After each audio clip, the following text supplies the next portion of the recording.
do you want me to go ahead and read the opening statement? And then we can just add the others when they get here? Until Scott gives us the go-ahead, and then maybe we can start that. Okay. We're now streaming live on YouTube. Look at there.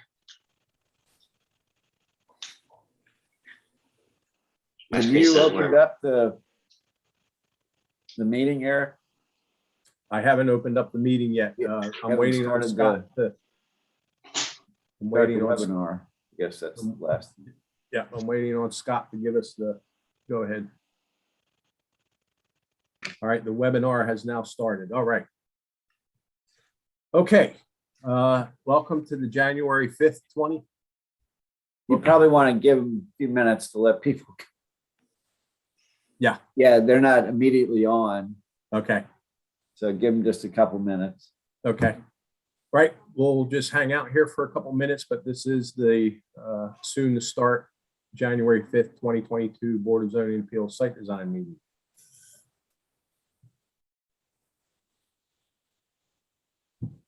So there's Kelvin. Okay. Oh, good. So Kelvin's on board. Good, good. So we've got 4 now, right? We're waiting on Jeff, supposed to pop in. Yes, Jeff will pop in. So that's good. We've got, looks like we've got folks signing on. So we'll kick this thing off. Okay. All right. Welcome to the January 5th, 2022 Board of Zoning Appeals Site Design meeting.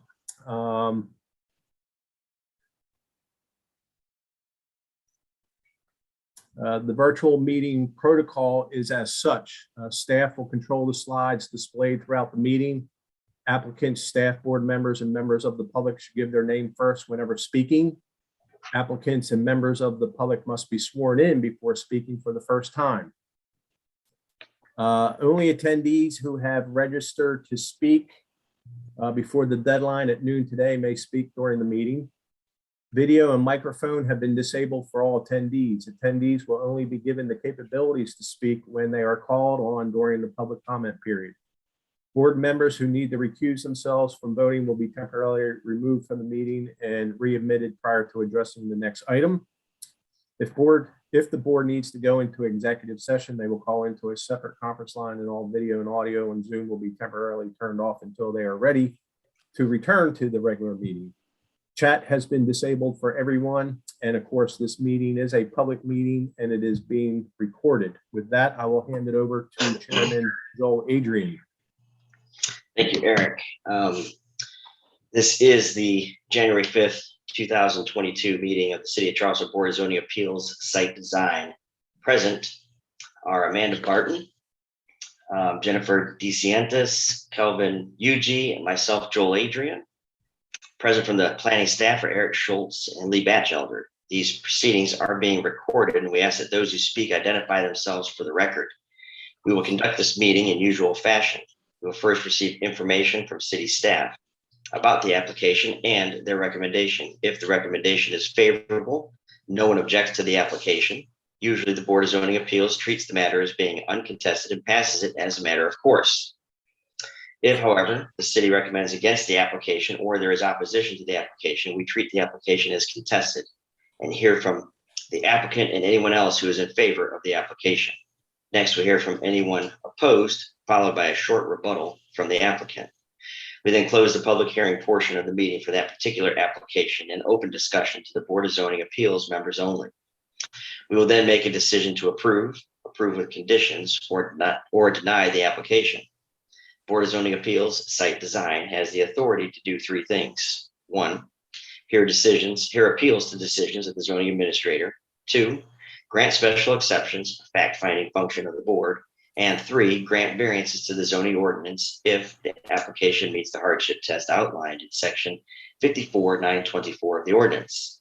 The board may deliberate and make a final decision on a matter by a majority vote of members present at the hearing and qualified to vote, provided that not less than a quorum are present and qualified to vote. For a variance to be granted, the Board of Zoning Appeals must make the following findings. A, that there are extraordinary and exceptional conditions pertaining to the particular piece of property. B, these conditions do not generally apply to other property in the vicinity.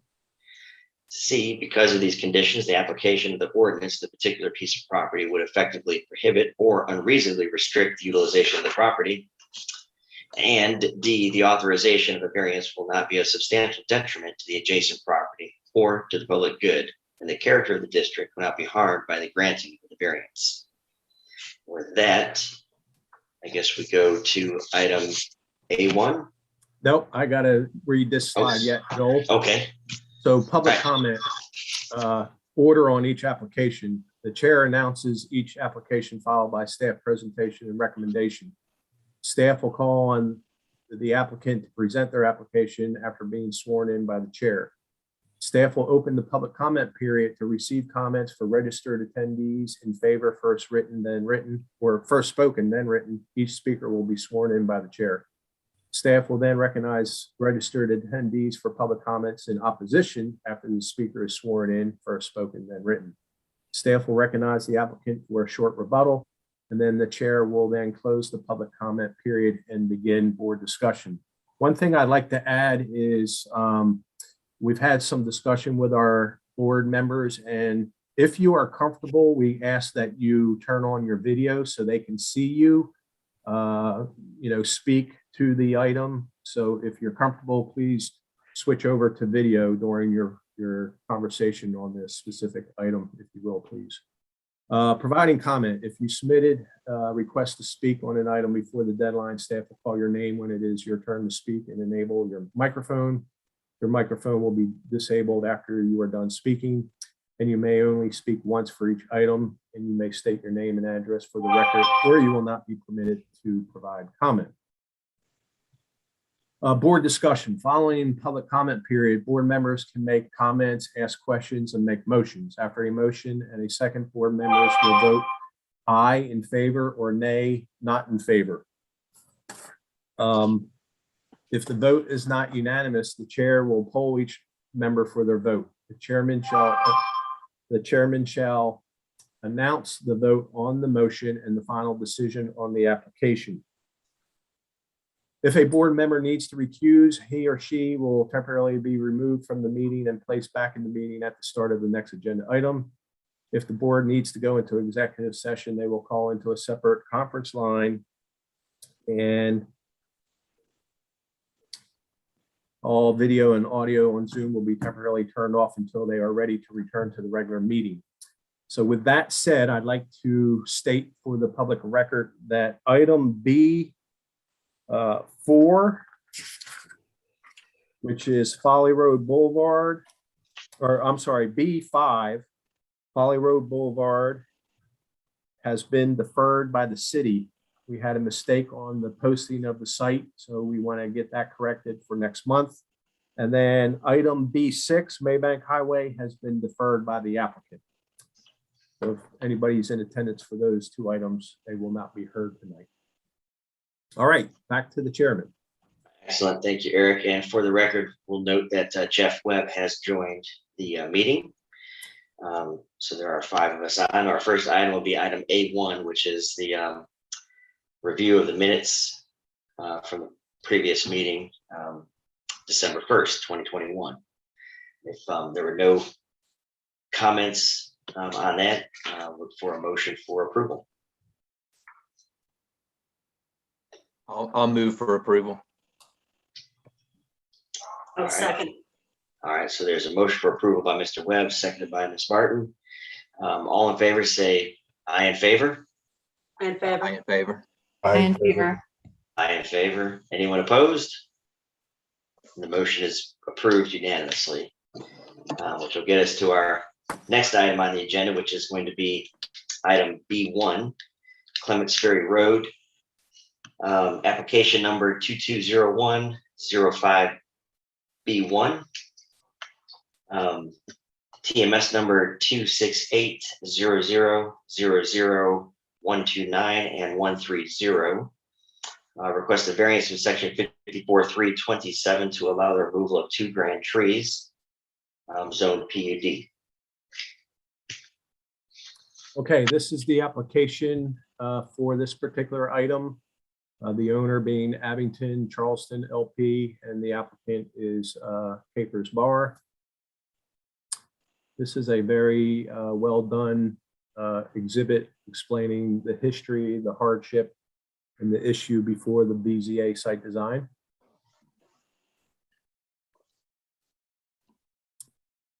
The site is shown there. Presently, it's going through a subdivision process. And I'll explain the particular parcel that this project's going to be built on in just a moment. So there you see it today. It has, it includes the parcel with the blue dashed line around it and the parcel to the right. Note a little appendage off of Clements Ferry Road that is actually part of the Clements Road right of way. That is what was a drainage canal, and it has been piped when they expanded and widened Clements Ferry Road. So that's actually state DOT property, that little appendage sneaking into the site there. So you can see that clearing, that's the left clearing, and then an old forest road is the clearing on the right. That's how Beresford Hall, the lands that is better known as Beresford Hall, was accessed many years ago. Just at where that connects to Clements Ferry Road, please note that designed median cut in the Clements Ferry Road median. So this speaks to the PUD. It's a fairly simple PUD. The primary use is single family detached. That's all the yellow. And then that very light green that parallels Maybank or Clements Ferry Road was slated for light industrial.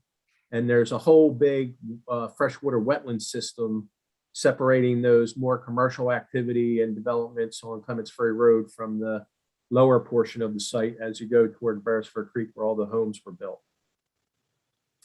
Again, very simple. So we're in the area known better as C3, which is, as you can see, light industrial and allows a bunch of uses.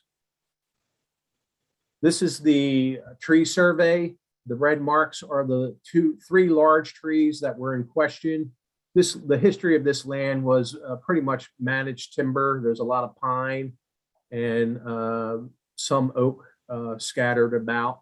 And then, of course, the wetlands are a little more dense where they didn't really get into the wetlands when they managed the timber. But so, and then you can see that pipe, that long linear appendage coming off of Clements Ferry Road. And then this shows the flag lot, if you will. So you see the narrow portion that touches Clements Ferry Road. It goes in a couple hundred feet, and then the parcel parallels the wetland system.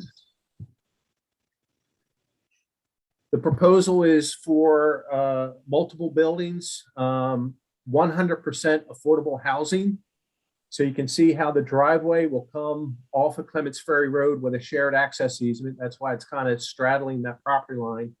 Then it gets onto the parcel and then dead ends and makes a 90. And you can see how the buildings are arranged with the clubhouse at the end of the linear parking lot, with a couple other residential buildings flanking each side. And of course, they have to cross that DOT right away with a small little driveway. A lot of work went into this design, working very closely with the Beresford Hall ARB, and I'll let the applicant get into more discussion there. The trees in question are in the building footprint of Building 9. And then the 22-inch oak, the next largest tree, was verified to be non-grand. That's to the left on this image. But the trees in question are multi-stem laurel oaks. You can see by the labeling there, and they do fall in the footprint of Building 9. Here's images of the larger of the two. You can see the arborist speaks to stump sprouts. I don't know if there was a parent tree there and it was cut, and then true, suckers or leaders grew out of that stump. You would have to actually cut the stump and determine that, or, this particular tree just wasn't touched and it just developed into a quad. And then the other tree is on the right there. You can see it's a double. They did have an arborist, or a triple, actually. Tree 2 is a triple. They did have natural directions go out due to the poor connection at the base and the V crotch, weak joints, weak connections. They're both graded Ds. This is a letter. The city does have an interest in this. There is some city funds, I believe, behind the project, and obviously our Department of Housing and Community Development are working very closely with the affordable housing developer. So this is a letter from Gianna Johnson, obviously supporting the project. A lot of work went into locating this particular site, and then again, working with the developer, Ventures, to get this far in the process. So with that said, staff recommends approval with 51.75 caliber inches of native canopy trees to be planted on the project site. Must use 4-foot chain link fence as tree protection barricades. And I'll touch on that in just a minute. And then must have a certified arborist prune and treat all protected trees within 25 feet of any construction. So I want to go back to the overall site plan. Working very closely with the Beresford Hall ARB and the proximity of the freshwater wetland, decisions were made to put the majority of the density on the Clements Ferry Road side of the parking and loosen up the southern side, if you will, and allow these buildings to be nestled in large tree save areas between the buildings.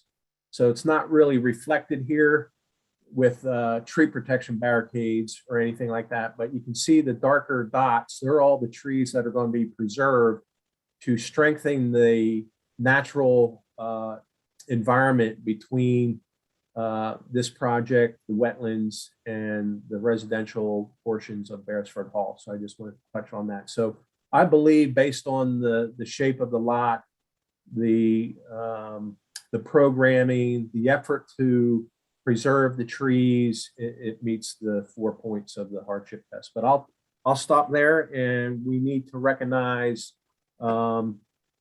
Capers Barr, who is the attorney representing the group. Gianna Johnson is on from the city. And then Capers, could you please remind me who your other team members are, or have them raise their hands? Jen Wilkinson and Lauren Schreier. Very good.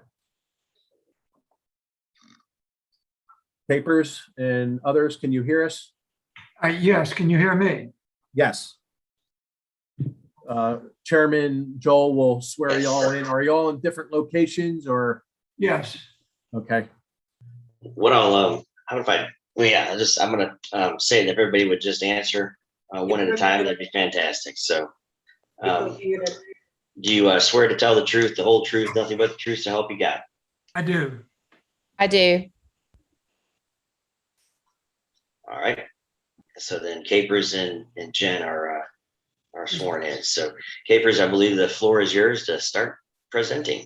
Mr. Chairman, thank you very much. And ladies and gentlemen, it's a pleasure being back before you. I'm sorry that we're still remote here, but such as it is. Eric has presented a very good introduction to what this project is about.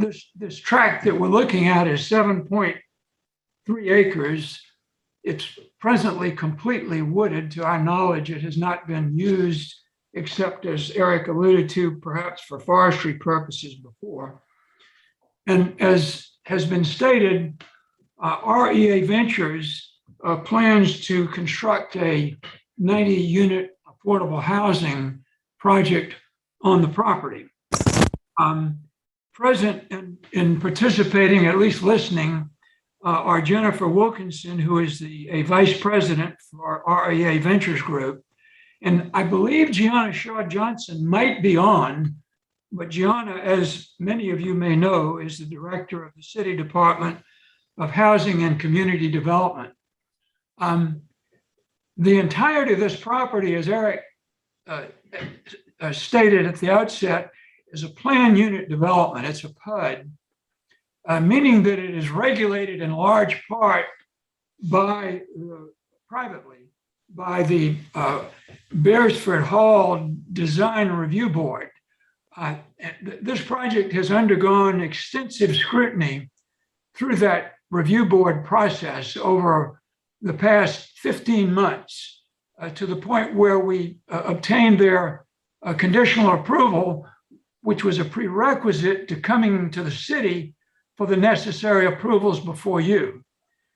The current building configuration that you see was necessitated by the compelling interests of the Beresford Hall residential community. I don't state that critically, but it's simply a matter of fact, because just to the south of this property is an expanse of wetlands, on the other side of which is the residential gated community.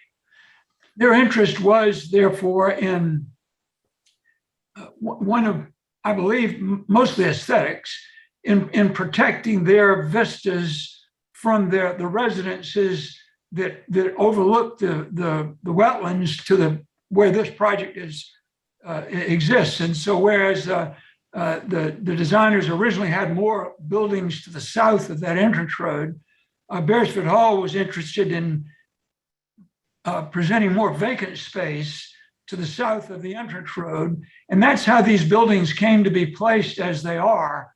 The three, which include most specifically that building 9, which is the bottom building to the right, we see on the current depiction.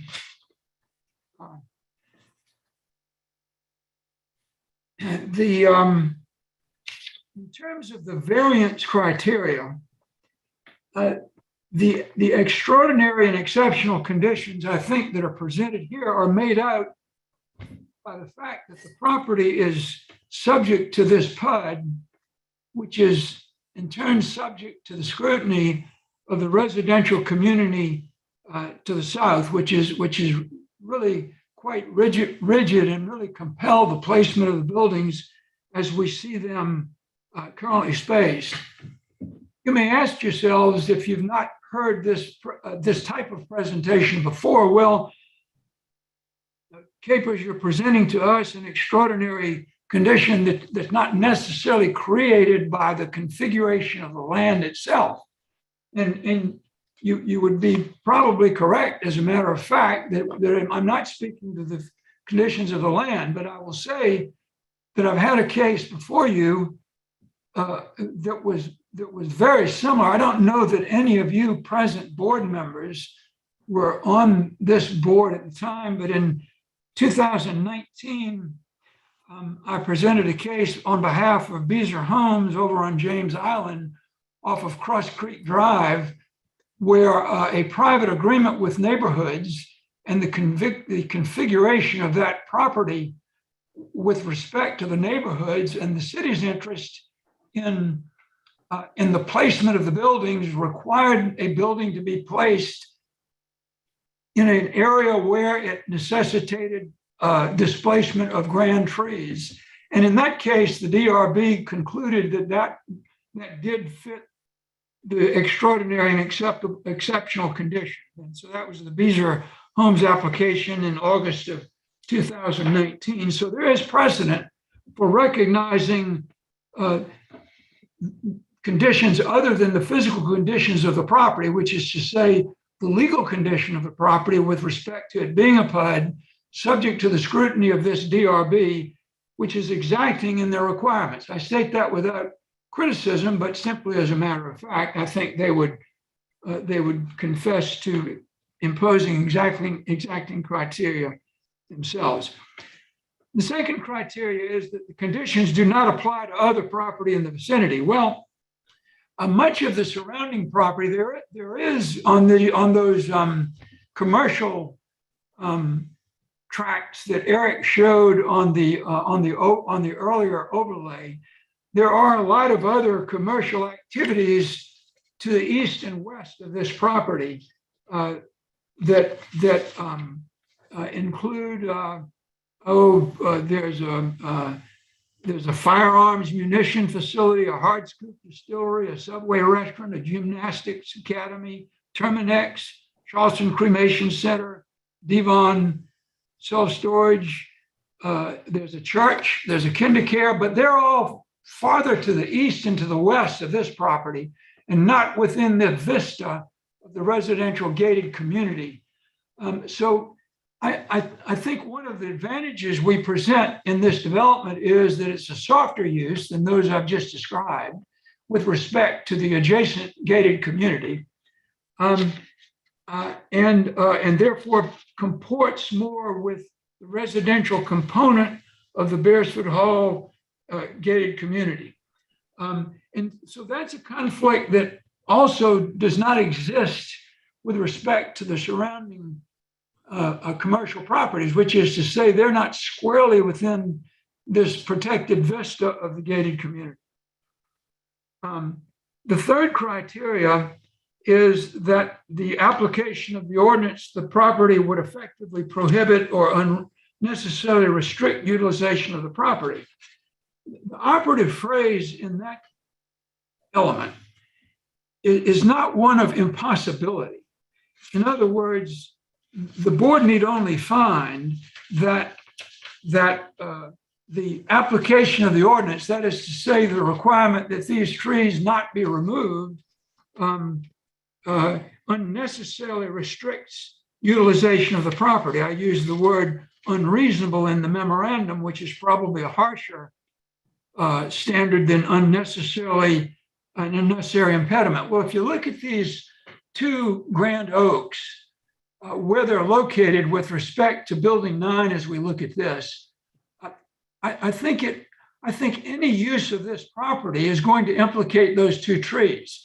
If those trees were located more to the north at the boundary of this piece with the adjoining property to the north, or on the eastern or western boundary, or even on the southern boundary, it would present a different scenario, but it would be hard. Perhaps you could envision one, but I think most uses of this property will implicate some encroachment on these two trees that are at issue here. And without stepping on the toes of those of you on this board who know far more about trees than I, my very lay view of this, particularly in light of the arborists' classification of them as D and in poor condition because of their multi-trunk condition, I think that must enter into the equation as well.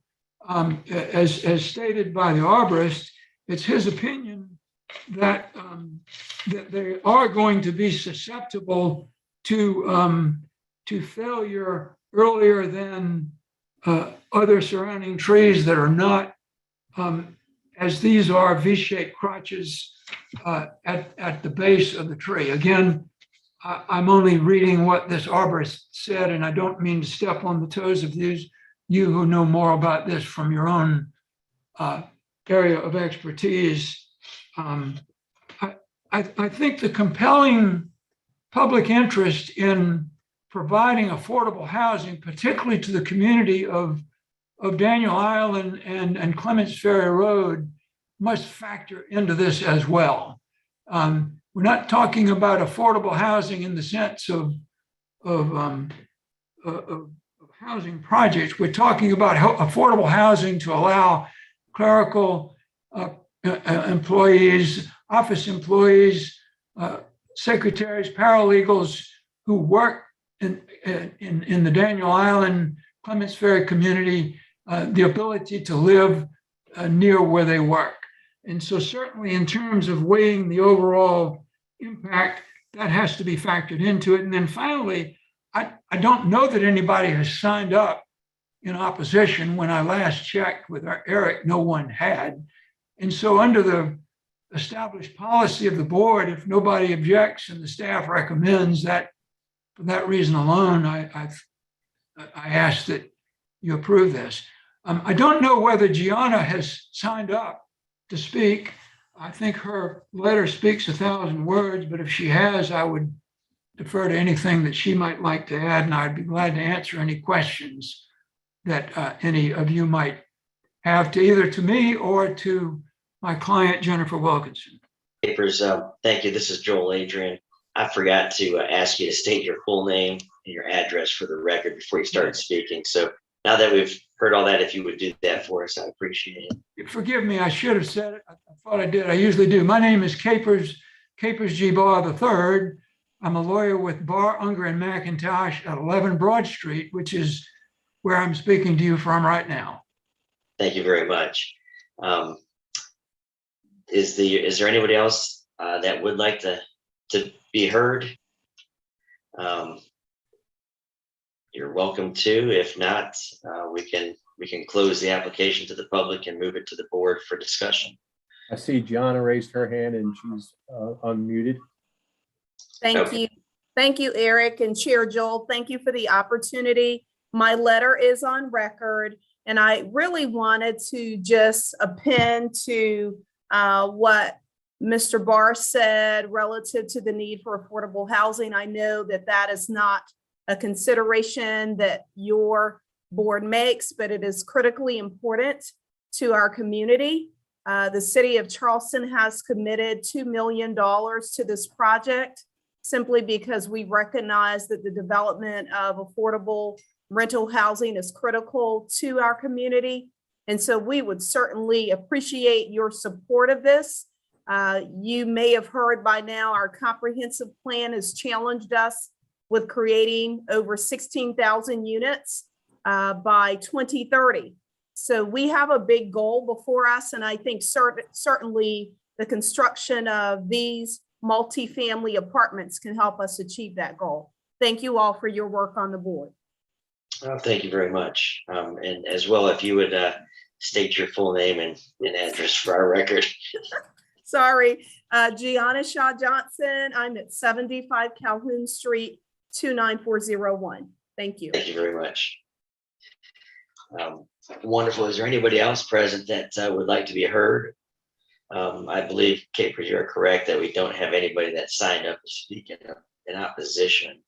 That is correct. We received no written comments. So if that's the case, we will go ahead and we will close this application to the public, and we'll open it just to the board for discussion or questions. And I guess I'll start and say that I agree that that we can approve this application. The city sees that the test has been met. There's nobody that's opposing it, and I don't see any reason to say no. I guess, well, this is Kelvin Hugie. I'm in full support of the application. I just have, I'm not sure if the question is appropriate for this board, but I appreciate the number of affordable housing units.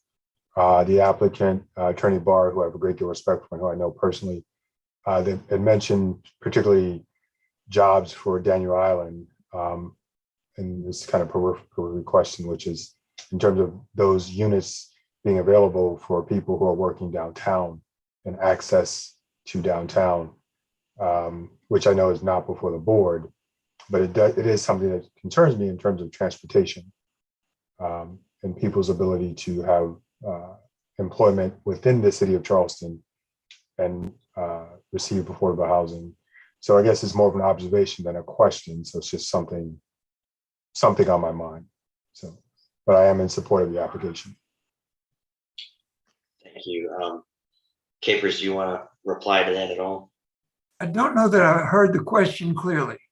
I think what he was wondering is when you had presented, you mentioned that the units would be available for people that could do live work in Daniel Island, Clements Ferry community, and I think his question was, would the units be limited to that, or if somebody was working downtown Charleston, could they live in one of those units? Oh, no, it would not be geographically limited at all. I only make the case that one of the compelling arguments in favor of affordable housing in general is the fact that it reduces traffic. It provides housing to people near where they work. But no, it's not. It would not be a requirement that one reside at Clements Ferry Road or Daniel Island, for that matter, in order to be able to live in this property. All right, thank you. Eric, I do see that Jen has her hand up. Should we, I mean, we've closed the Jennifer. application to the public, but if Yes. she wanted to speak to this question, I'd like her to have an opportunity to. Yes, Jen, you can unmute yourself, I believe, and speak. Can you hear me? Yes. Hi, this is Jennifer Wilkinson, 1121 Park West Boulevard, Mount Pleasant, 29466. Like to thank you on behalf of being the developer owner of this property. We appreciate your time. And I will like to let Mr. Hugie know that we did take that into consideration when we actually chose this property, because the North Daniel Island area, which is what's being called the Point Hope area, is growing with commercial considerably fast, doctor's offices, new fire station. But I do know, I think Gianna, I saw her coming on. I believe that there is a transportation option in the works. So folks who do not necessarily work in that area can get to where they're going to be going if they do not have a vehicle. But again, I know that that's been in the works. That's one reason why we chose this area, so they could get to whatever part of the county that they would be able to work. All right, thank you. Are there any other questions or comments from the board? If there isn't, would someone like to make a motion? I'll make a motion that we move to approve with staff recommendations and conditions. All right. I second. Is that you, Jennifer? Yes, it is. Okay, so we've got a motion from Ms. Barton for approval with staff conditions, seconded by Jennifer. All those in favor say aye in favor. I I in favor. Aye in favor. Anybody opposed? And that motion carries unanimously. 5-0, right? Yes. Excellent. Thank you so much for your time, everyone. Thank you, ladies and gentlemen. We will move on to item B2. It doesn't have a number, it just says Prelow Street. The application number 220105B2. TMS number is 45809040075. Requested variance from section 54.327 to allow the removal of one grand tree. And it is zoned PUD as well. Very good. This PUD is quite old. I suspect it was the early 2000s, if not the late 1990s, that it was approved. And portions of the PUD, well, first off, this is the application. This is a letter from Amber Almond about the 4 test points. So we're dealing with this particular parcel, which is on the southern end of the PUD proper. The first phase was a multi-unit building, very beautiful building that was built, and then a surface parking lot remained and was has some trees around the perimeter. And time has lapsed, and it's time to build a couple residential structures on the residual portion of the PUD. So there you can see it. It's that surface parking lot, if you will, with that white car shown in the center there. This is a view looking into that parking lot from the most eastern street, which I believe is Concord. And the tree on the left is the one in question. Note the cavity about 2 feet above the wrought iron fence. I failed to get a picture of that, but there is a significant cavity on that side of the tree. This is the exhibit submitted by the architect. So we have just cover sheet. Existing conditions, you can see the surface parking lot with some curb and gutter, the trees that existed in that little landscape strip on the east side. The circle with the X is the 28-inch live oak scheduled or asking to be removed. The proposal is to build these structures. What's pretty significant about this is they're providing a 15-foot landscape buffer on the southern side of the property against the properties and structures that reside on Exchange Street. So that forces all the buildings to the north, but the proximity of the buildings and the condition of the tree and the desire to really come back with a very large and vibrant buffer is the reason for the removal of the tree. So here's some photos submitted by the applicant. And a staffer here in zoning at the request of Lee Batchelder had visited these trees early on once the discussion started about developing this surface lot. And here's some of his emails back to Mr. Batchelder. He confirmed that there was a 19-inch live oak, a 7.3 red maple, an 18.8 live oak, and then the 28-inch live oak. He mentioned that there was 30 to 40% crown loss. There's dieback, and you'll see that in a photo. And then he graded it a D, 4. Then we have a letter from a consulting arborist, Jason Bowles, who looked at the 19-inch oak as well and the 28-inch oak. And he noticed some fruiting bodies on it, bracket fungus, and some other issues with the tree, and felt that it was, not in the best condition. And with the crown loss, he feels it's contributed to the disease and or other factors. So this is the picture that Craig took at the time. You can see throughout the crown, there's issues going on. There's a lot of significant dieback. A live oak, obviously, I forget exactly when that email was. It was dated, what is that? September of 2021. This tree should be, if it was in ideal condition, it would be completely foliated, good leaf size, good green color in the leaves. So something's going on, and whether it's contributed to the lack of proper soil volume, this I guess had some salt water over the years with the recent hurricanes, and so on and so forth. You can contribute, but the cavity's on the backside, and I failed to get a better picture of that.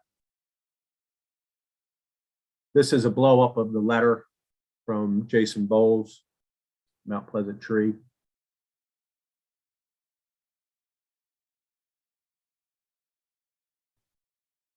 And then Amber provided some letters of support, one from Mr. Ted Stoney, one from Jenny and Daniel Summers, and one from Mark Rigobudo.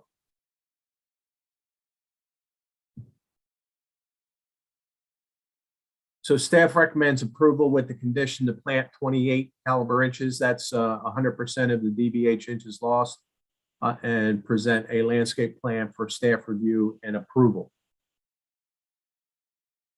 So with that, we can recognize Amber.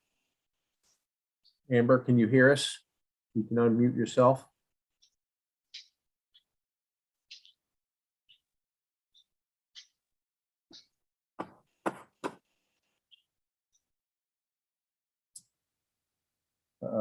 Just try and unmute yourself, Amber. You've been promoted. Can you hear me now? Yes. Okay, great. Joel? Excellent. So, Amber, this is Joel. I'm going to swear you in for the record. Then if you would state your full name and address, you can begin to present. Do you swear to tell the truth, the whole truth, nothing but the truth, so help you God? I do. Thank you. All right, I am Amber Ament. I reside at 1 Cool Blow, that's Charleston, South Carolina, 29403. So I am the principal designer and represent the prospective owner at 6 Prelude Street. I'll begin by stating the catalyst for this request was the review of that city administered inspection of the lot done by Craig Bennett back in on August 31st that Eric referenced. His photographic documentation and written report are on our submittal on sheets S3 and S4, in which he outlines that live oak, the 28-inch at the southeast corner, as being graded D with its poor health determined by that deterioration of cavity and significant crown loss. Hopefully, members of the board were able to get to the site and see this for themselves. I would actually suppose that the crown loss has gotten even worse since Craig's report, particularly along that southeast edge where the construction of 2 and 4 exchange is occurring.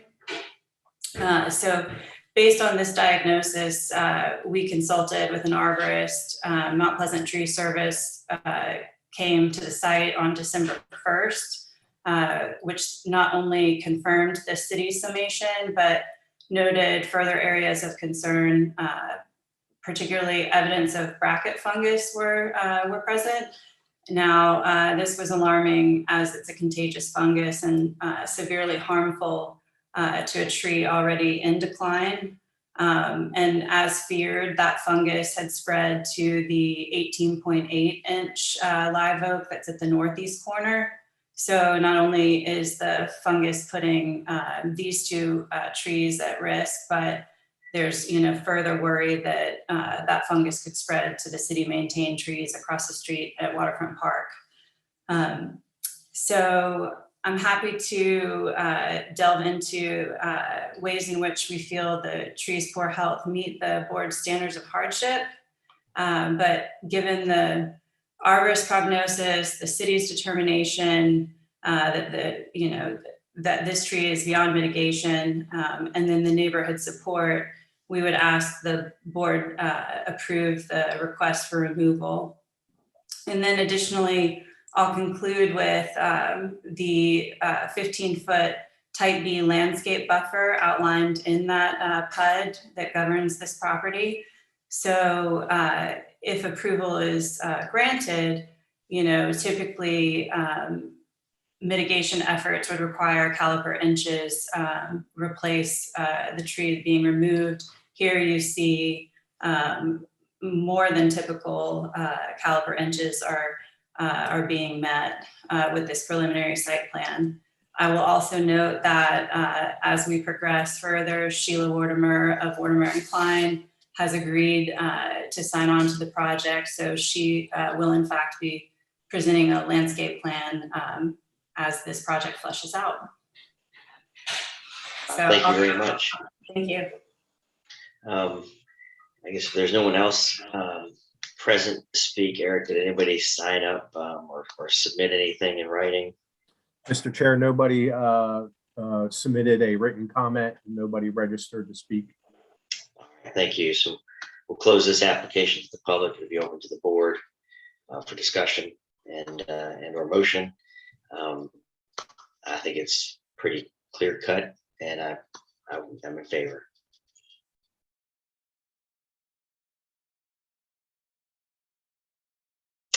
Anybody else? Unmute yourself, Amanda. Amanda, unmute. I am. I thought I already did. Sorry.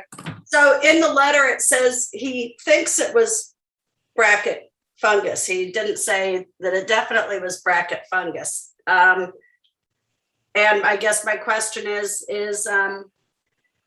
specifically, I know it's decays the heartwood potentially, but they don't always, I don't think, infect all the live wood. But I mean, it's evident that there's dieback in that crown. And I guess I'm just asking, did they verify that it was bracket fungus? He said likely a bracket fungus. And then he talks about the gall infestation that I didn't think was particularly harmful to the tree. Now, I guess the arborist isn't here. I guess I could ask Jennifer, what's her take on Decianthus? That is, what's your take? Hi, Amanda. Thanks. The gall infestation, I haven't seen it, but that would likely not be a problem where I would recommend cutting down a tree. This can happen and it's not really harmful. However, when you have a fruiting body, a lot of the time that coupled with the crown loss, and then also that wound that Eric pointed out earlier, these three things together, also look at where the tree is sited. It really does not have a lot of soil volume. Mm-hmm. So I would recommend moving forward and thank you for showing the picture. The comment that I heard that there really should be a lot more foliation on this tree, I agree with. You can see another one kind of behind it and see how much better that one is doing. So that, and the wound is particularly, I wish we did have a picture, but the fact that you can see it so clearly on that first image there. You all When see you my have pointer? Yes, when you we have crown dieback also, and they're talking numbers like 30 to 40% of the crown loss, there's something big going on and you're just going to have further decline. That's usually a number that you don't come back from. Thank you. All right, are there any other comments or questions? And if not, would someone like to make a motion? I'll make a motion to approve. All right, thank you, Calvin. Is there a I'll second? second. All right, thank you, Jeff. All right, so the motion for approval with the staff conditions by Calvin, seconded by Jeff. All in favor, say aye in favor. Aye in favor. Aye in favor. Aye in favor. I'm in favor. Is there anybody opposed? Then the motion is approved 5-0. Thank you. Good, thank you. We will move on to our next item, which is item B3. It is 337 President Street, application number 220105B3, TMS number 46002040095. Requested variance from section 54.327 to allow the removal of one grand tree, and it is zoned DR1F.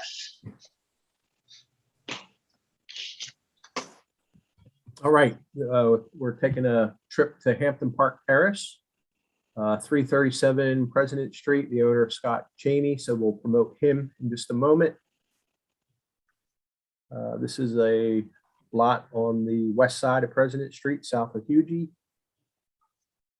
DR1F, be mindful that DR1F is a multifamily zoning. The house is being renovated as a single. Pretty incredible canopy cover in Hampton Park Terrace. You often forget how wooded the Charleston Peninsula is, as dense as we are, but you can see right there, 337 and a large crown in the back of the house. A lot of variety in house size and massing in this neighborhood. I would say 337 is average size. There are larger structures and structures with appendages and what have you. The proposal is to add an addition to this house. This is a view looking up the driveway between 337 and 341, and you can kind of see the tree in the back there to the right of the, in front of, and to the right of the 341. Here's the existing condition survey. This is a boundary tree, and we do have consent from the neighbor at 341. And driveway goes back so far, pretty decent backyard, and they want to build an addition by removing the back stoop steps and relocating the HVAC. You can see how the fence has kind of been built and bent around the tree, being a boundary tree. So this is the overall site plan. I'll zoom in just a minute. So reworking the, adding some conditioned space to the back, a bathroom, moving the HVAC, and adding a nice porch, and then the hopes of a nice pool while maintaining some yard beyond that. Again, the tree being a boundary tree. This is the consent from the neighbor at 341.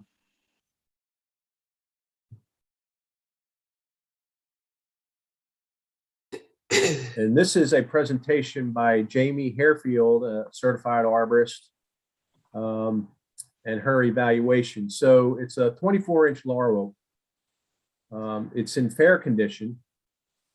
My main concern about the tree, if you just examine the tree, is, and these are additional pictures and photos, description.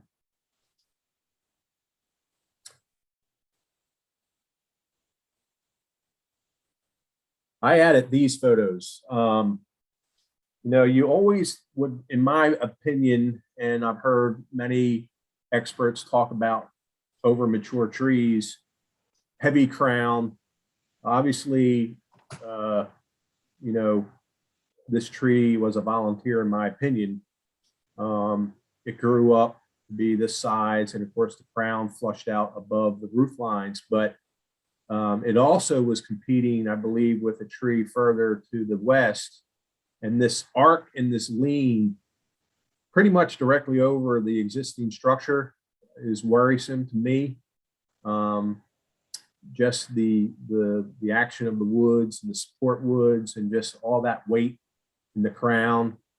And then, so that's my concern there. And then to introduce the addition and do some foundation work, and I'll let Scott talk about, I believe there was some work on the 341 side, some recent renovation work there.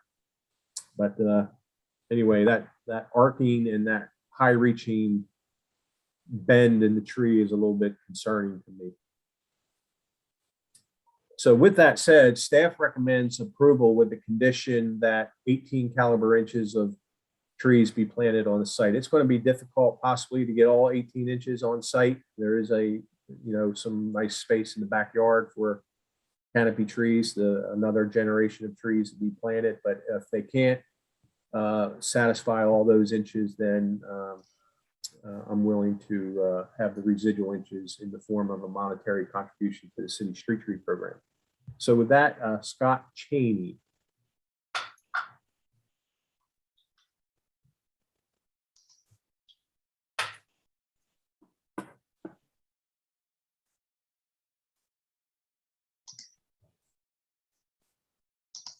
Scott, you've been promoted. Can you hear us, All right. Scott? Oh, Scott, you'll have to unmute.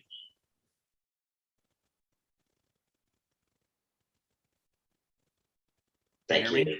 Yes, we got you, Scott. So this is Chairman Adrian. I'm going to swear you in, and then if you would state your full name and address for the record.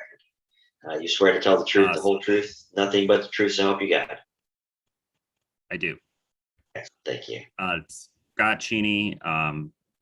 My address will be 337 President Street, Charleston, South Carolina, 29403. you want my current address? Yes, please. 1518 Curtis Island Drive, Charleston, 29407. Thank you. Go ahead and present. Our arborist, Jamie Harefield, is also on and had signed up to speak. So I'll let her speak about the actual the tree situation. We purchased this house. We're currently in the process of renovating it. It's been duplex rental units for many years. It's being converted to a single family home. This is not a flip. This is the house that we'll actually be living in. The neighboring property at 341 President Street did an addition to the back of the house that's only 8 feet from this tree, as Eric had mentioned.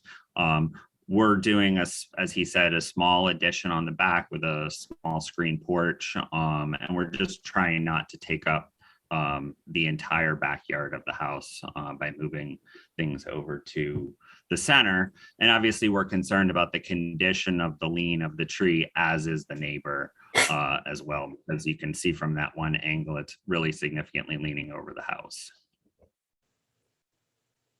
All right, thank you. I don't see the arborist.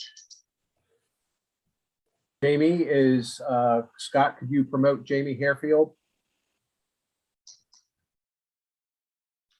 She's telling me that she's on. Yep, she's now promoted. Got her. All right. Jamie, I'm going to swear you in for the record. If you would state your full name and address for the record, then you can begin. So do you swear to tell the truth, the whole truth, nothing but the truth, so help you God? Do. Thank you. Jamie Harefield, 1071 Stonehenge Drive, Hanahan, South Carolina. And I evaluated the tree strictly on existing conditions and had great concern. Again, Eric did a great job of explaining the concerns of the lean to the tree, the limbed up canopy. Again, it's limbed up above both houses, but both of those houses are 2-story houses. The driveway, the neighbor's driveway in their addition is adjacent. So it's constantly being impacted as well. So with that and just the proposed addition of the porch, I think it'll have significant impact to this tree, as well as there's a good canopy in the adjacent properties. So I don't think that there's necessarily a huge loss of canopy cover in this area if this tree is removed. All right, thank you. Eric, did anybody else sign up to speak, or did we receive any comments? We did not receive any written comment, nor did we have anybody register to speak in support or oppose. All right, then we will close this application to the public as well, and we'll open it to the board for discussion or questions. And I again will start. I think that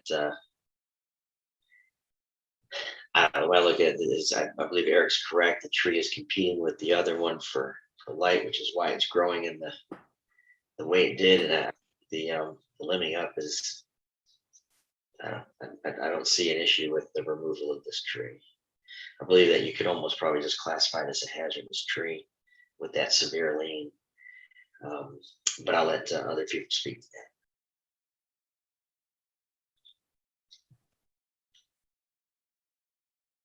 I guess I'll be other people. Yes, I would absolutely classify this as a hazardous tree. And even if they were not building the addition that they have submitted that plan for, I would recommend the removal just to get us ahead before hurricane season again.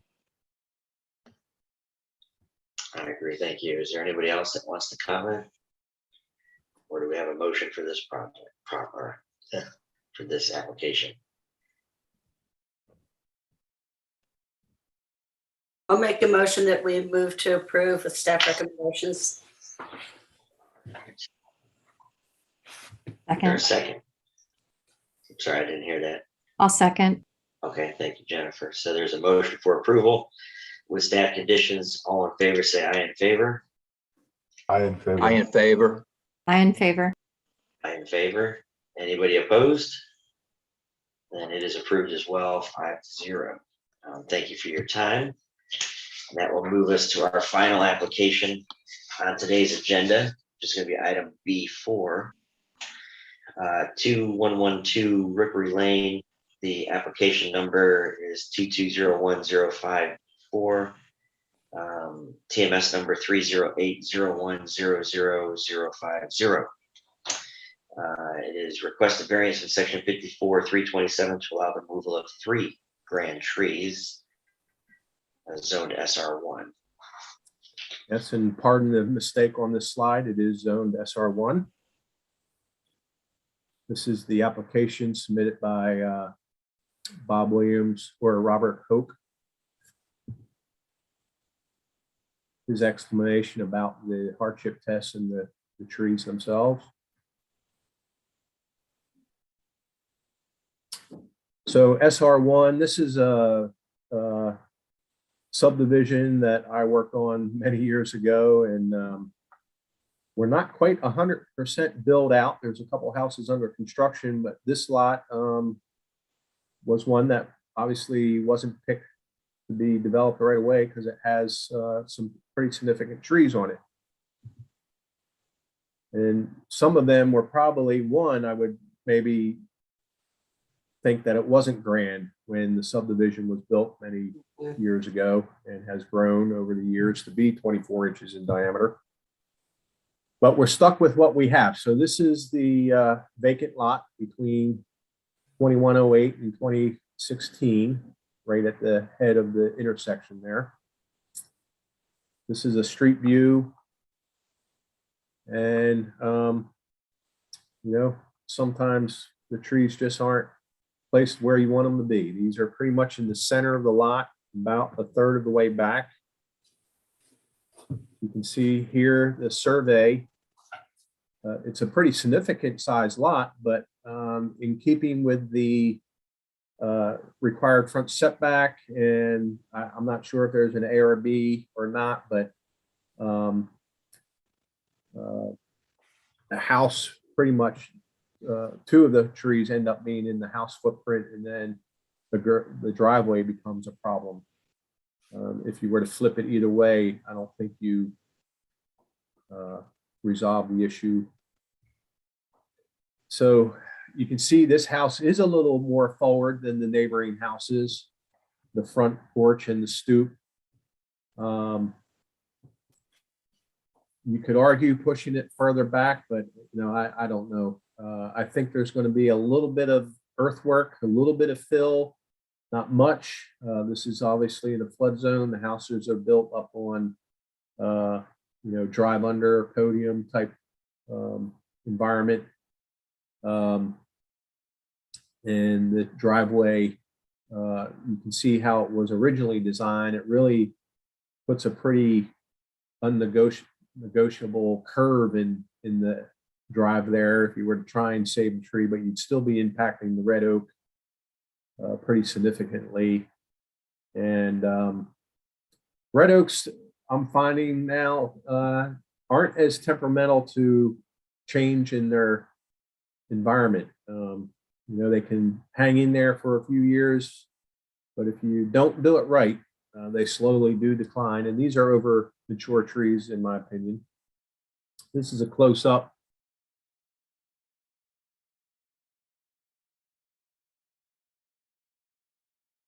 This is a hand-drawn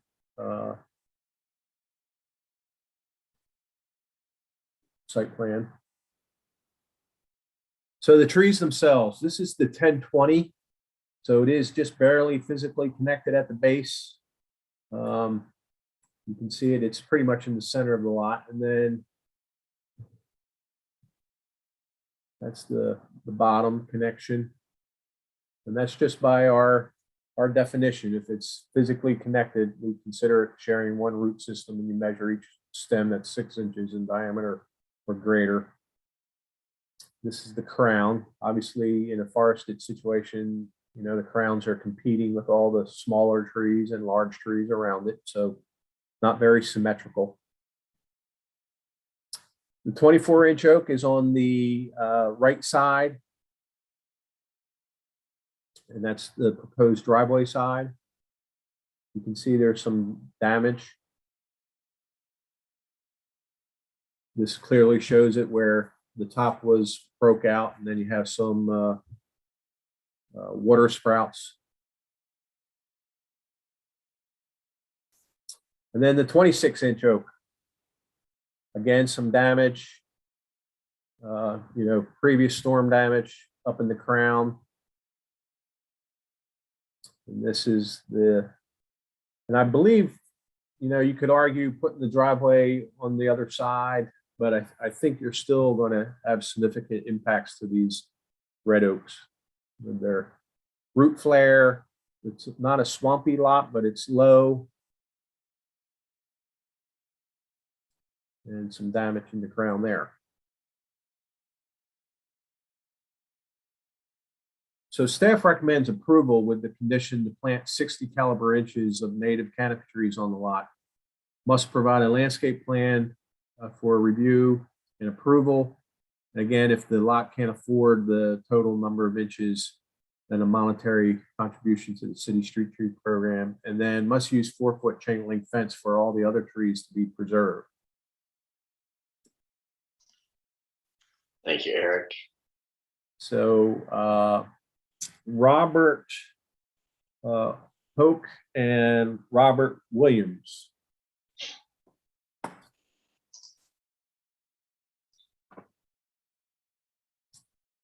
Robert Williams, I believe, has been promoted, and Robert. And so we have two Roberts. All right. I see them both. If y'all would unmute, I'll swear you in for the record, then state your name and address, and you can begin to add to the application as you'd like. Robert Hoke, if you would unmute.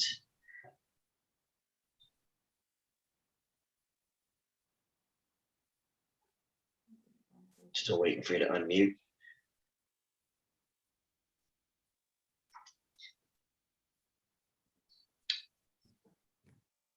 There we go. Thank you. I'm going to swear you all in. Do you swear to tell the truth, the whole truth, nothing but the truth, so help you God? I do. I do. Excellent. Then whichever you want to speak first, state your full name and your address for the record, and then go ahead and start. I'll go first. I'm Robert Hoke, 3174 Haggerty Drive, Charleston, South Carolina, 29414. And I am the selected contractor for this project. With regard to the, I submitted this thing in two parts because the two trees, the 2010 double oak, are in the house side and site. If given the setbacks and even reversing the driveway, you really can't get them out of the footprint of the house. They have, if you move the house far enough back, you get into the low-lying buffer area for the critical zone, and the transition from the fill would be very difficult. And there's just really, there's really no alternative. This house is typical of the houses in Krogan Landing. It's, you know, about average size, maybe smaller than some. And, you know, the lots are set up so that they have some particular problems in Krogan Landing. Almost all the lots slope back in their drainage to the back of the lot. So you have to have some drainage on either side, and you can get into, you know, some drainage problems. I'm concerned about that if we were to try to move it back any. So realistically, to this owner or any other owner, you pretty much effectively would lose the intended use of this lot if you weren't able to take down those two center trees. As you saw on the site plan, the house was originally designed with the driveway going around the oak tree. That was at the bare minimum of the architectural standards for radius going around that tree, but you know, it's not to say that it couldn't possibly be done. However, it would certainly be an inconvenience to the development of the lot.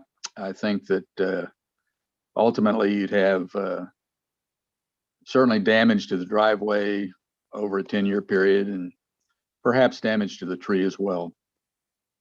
As a mitigating factor, if you see on the hand-drawn site plan, there is a 24-inch oak that is just over the property line, located on lot 37 to the right. And the owners proposed to leave there, I think there's 4 or 5 additional trees to the right of the driveway, and that'll be a sort of a natural wooded area. So I think that would be attractive. The other aspect of the oak, the 24-inch oak, is that, as you saw in the picture, one of the major forks is broken off, and it's grown very tall in competing with the other trees. So it's once you remove the surrounding trees, it's really going to be a very one-sided tree and not particularly attractive. So I think that's a consideration. And that pretty much concludes what I have to say. There is a question, I guess, that you might have about reversing the driveway and to the other side of the lot. And the houses there have to have a side entrance driveway. So that requires about 30 feet of concrete. And if we did that, then the driveway would be adjacent to the driveway on the lot 39 on the left side of the lot. And again, that can create some big drainage problems when you have these 2 big driveways sloping to a very narrow center line, when all that water has to drain to the back of the lot. So that's certainly a consideration in this subdivision. Additionally, in reversing the lot, it appears that the house on lot 37 is only about 6 feet or so from the property line. So that would be an adverse impact as far as reversing the plan. I can answer any questions if you have any. Thank you very much for your time. Robert Williams, do you want to add anything? I don't have anything to add regarding what Bob Hoke said. I think he stated everything very appropriately, and the drawings back up what he said, particularly if we considered reversing the site plan or flipping it. In addition, the only other negative thing, if we did that, the 2 buildings on lot 37 and our house would only be approximately 15 feet apart, which would, again, be a real serious drainage problem. And the house on lot 37 has a rather large oak tree that they are concerned about that's within 3 or 4 feet of their house. So that would be a situation very similar to what you talked about earlier in one of the previous plans, where you had a tree that was very close to the sides of both houses. So I think that's, I pretty much agree with whatever Bob Hoke said. Okay. Thank you, Robert. And if you would state your full name and your address for our record, please. Sure. It's Robert A. Williams. The address is 676 Ayers Drive, Charleston, 29412. Excellent. Thank you very much. Eric, if nobody wrote in or submitted anything for this application, then we'll close the public. That is correct. Nobody submitted a written comment and or registered to speak. I want to close this application to the public and submit it to the board for questions, comments, discussion. I'll start off again and say that initially when I was looking at this, I thought that if you did slide the house further back on the lot, you could reshape that driveway and probably spare that 24-inch oak tree. And then the old picture is worth 1,000 words. And when you see the picture of that oak tree, you realize that it is not the canopy that you want on the front of your lot. And so I agree. I don't think flipping the house makes any sense.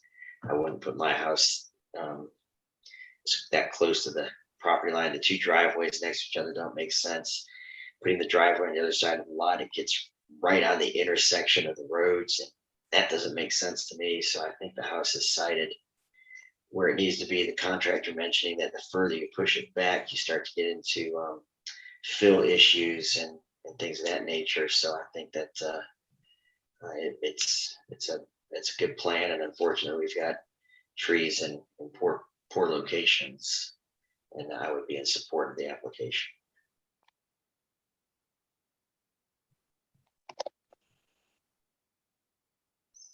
Anyone else have comments?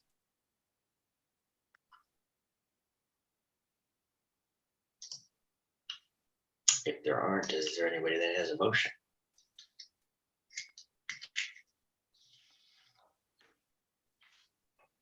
And we have to do it.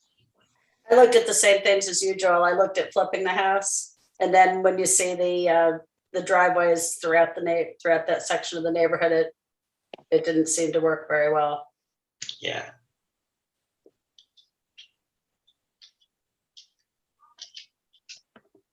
I don't know if you mind if I make a comment, but looking at that driveway, the one image where then there's the red drawing on top of that initial plan where they're trying to save the tree, I mean, they got to some effort, and that's a very ungracious driveway.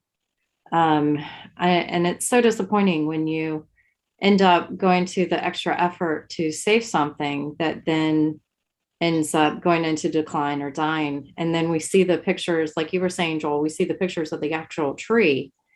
And that's not a type of tree that really does well without, with that type of structure, you know, that low V.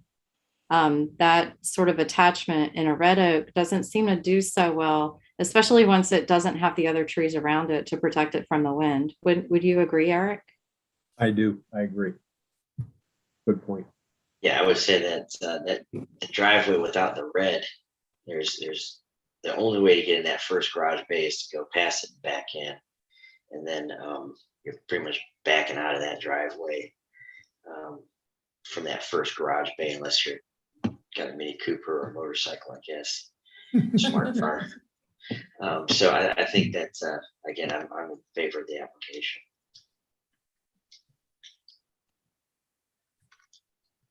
I am too. I'd like to move to approve.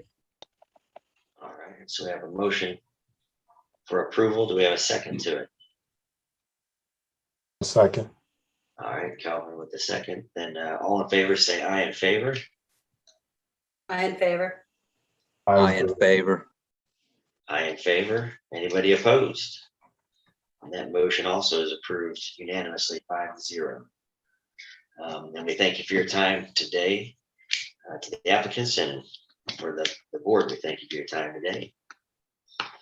Happy New Year. Yes, thank you. That concludes the